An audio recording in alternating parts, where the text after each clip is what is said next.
You're watching a free sample video from Teacher's Test Prep. For videos like this one covering every area of your exam, visit us today at www.teacherstestprep.com. Coordination and subordination. Coordination and subordination refer to the way in which two sentences are added together through the use of a conjunction. So a conjunction is just a connector. It connects two sentences together. But once the two sentences are connected into one, we don't call them sentences anymore, we call them clauses.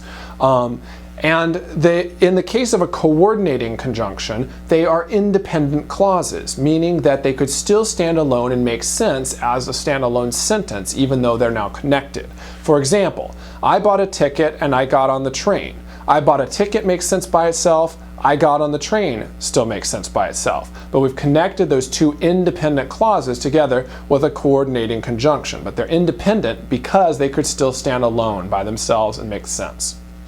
John arrived early, but no one was there. John arrived early could stand alone. No one was there could stand alone. Write me a letter or send an email. Write me a letter makes sense by itself. Send an email makes sense by itself.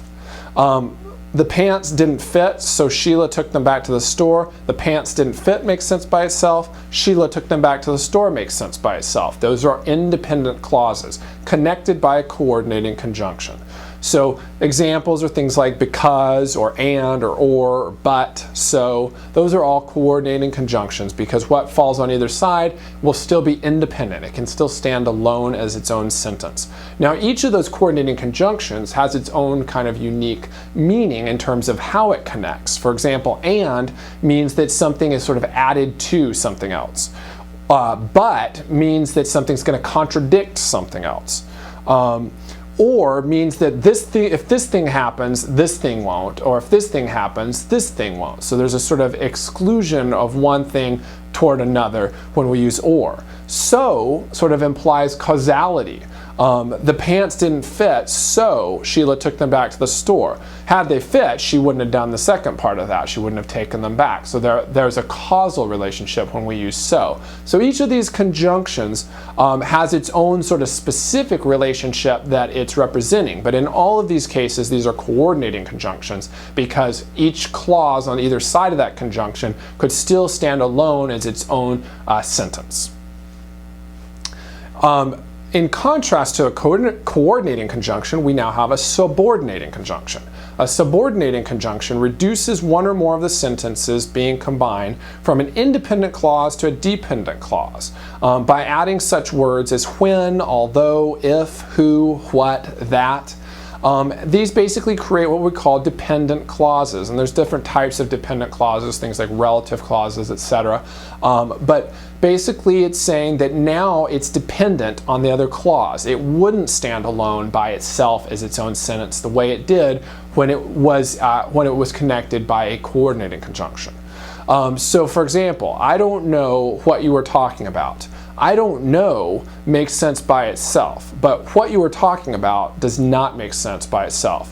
What you are talking about is connected with the subordinating conjunction what, and now it is dependent on I don't know. So you have the independent clause I don't know and the dependent clause what you were talking about, because if I just said to you what you were talking about, that wouldn't make any sense to you.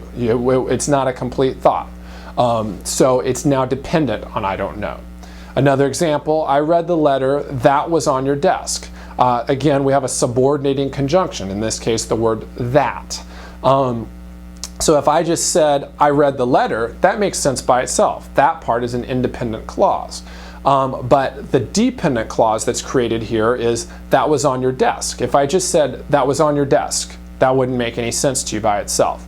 It's dependent on I read the letter. It's dependent on that independent clause I read the letter in order to make sense. And lastly, I will call you after I get back from the movie. What's the independent clause in that? It's I will call you. That makes sense by itself, right? We could just stop there and that would make sense. After I get back from the movie goes on to be more specific, and that's what dependent clauses usually do. They specify or they kind of go into more depth in explaining something about or relating to the independent clause. But the dependent clause cannot stand alone and make sense. If I just said to you, after I get back from the movie, That wouldn't make any sense to you. So it's dependent on that other part of the sentence. It needs the I will call you in order to make sense. So after I get back from the movie is a dependent clause, and I will call you is an independent clause. And we put them together here in what we call a complex sentence, and the connection of that is done with that subordinating conjunction, in this case, after.